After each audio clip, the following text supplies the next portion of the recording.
Hello mga kabayan. Magandang hapon. Ito pala ngayong ginawa kong kondisyon ng manok, ng sisiw, brood chicken kondisyonan. Ito pala yung sira kong Pollo Denso na sealer, cook, pangpalamigan ng cook. Ito pala ginawa ko ng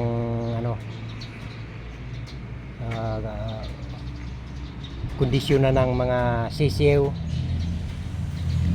kasi may nabili ako ng Balderrama Brahma. Ganito pala yung pagkayari ko. Lagyan ko rin ng bisagra, linagyan ko ng lock, lalagyan ko rin ng handle. Ayan, tapos dito ay tatali na lang, wala pang kawitan. Ayan. Ayan. Ito yung loob.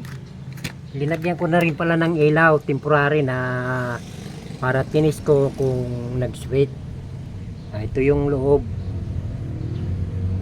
Ito rin yung mga istante niya, mga screen. Diyan ko na rin nilagay para kung yung tae nila mahulog.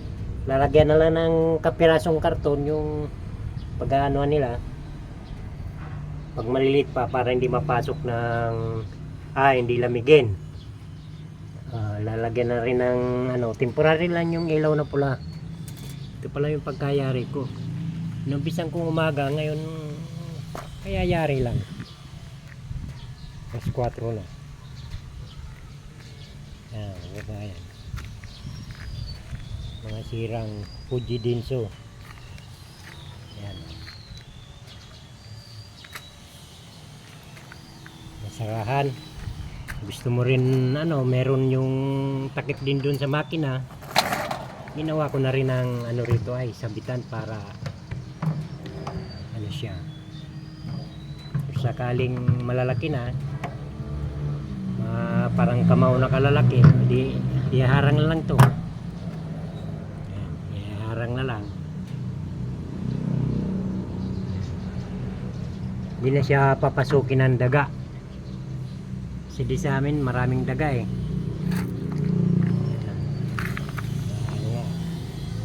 Ito yung Brahma kong nabili. Paramihin ko rin basta sakaling maparami. Ito tatlo sila. Yan mga kabayan, para magpakarami kayo mga Balderrama, yung Brahma sabi tawagin yan. Pinangalangan ko lang ng Balderrama para astig. May itlog na rin sila ng 1, 2. Yan, patingin nga ng Balderrama ng itlog mo. Huwag mong tutok-tukin. Ayan, may itlog na rin. 1, 2, 3, 4, 5, 6, 7 na lang ang itlog niya. Pagkarimaya, huwag nyong tutok-tukin Balderrama ni yan, balbon kasi yung paa niyan. Ito ay nalahian yung itim na manok, nagbalbon din. Pinagsama ko na yung pagkarami kayo oo daw sabi niya. Oo. Ayan. Kaya hinandaan ko na siya ng pag-brooder ng mga sisiw niya. Kaya yung sirang refrigerator, ito na simbol ko na rin. Ayun. Kasi kuwan din 2017 nabili yung freezer. Sira lang nung last year.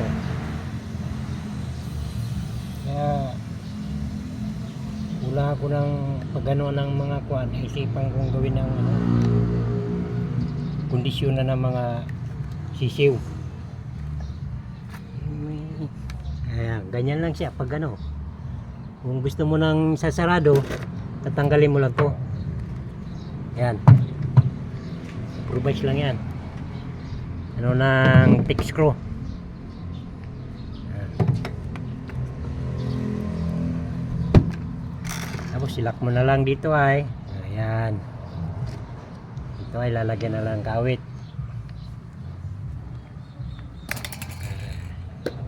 Ayan mga kabayan. Sa naway sa pag-aking video na ito, may natutunan kayo sa aking pinakita ngayon.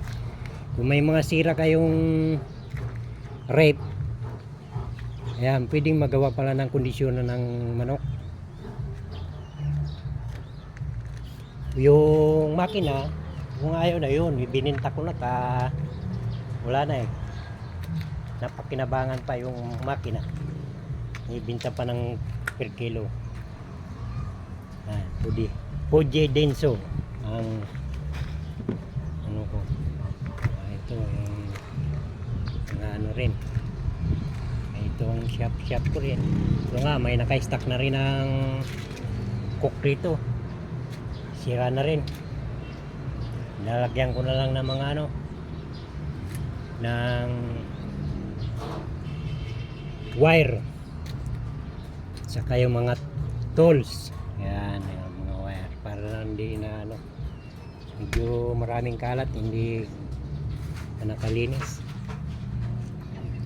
Habang walang gawa sa labas, ito muna.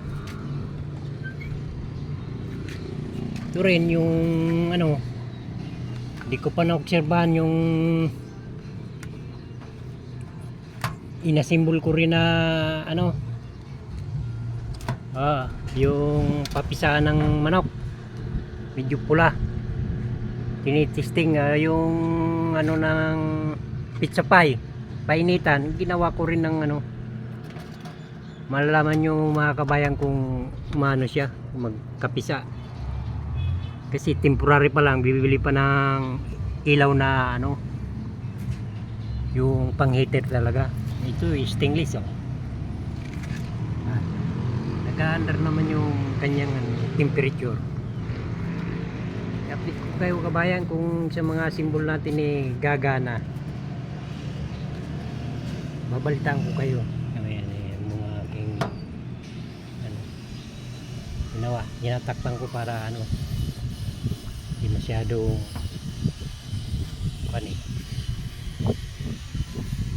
malamigan. Ayan yung temperature nya.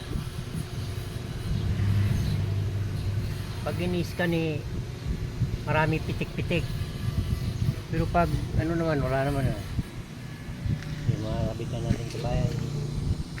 Ito pala yung garong din, hindi pa rin ano, bira lang gamitin. Ito rin yung riniper ko doon sa Bulacan. Inuwi rito Barako. Medyo low speed lang kasi medyo matagal lang nagamit. Ito dinala rito,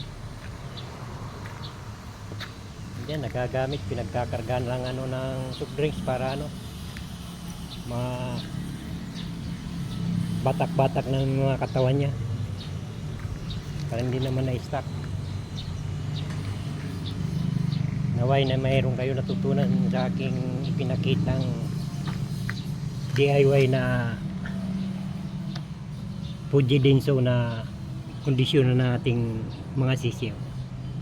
Inahandaan ko lang malapit ng magkano yun. Kung mangitlog sila mga 20 o 30 kasi dalawa sila, 15 di. Iyat si Rikurun. Hanggang dito lang mga kabayan.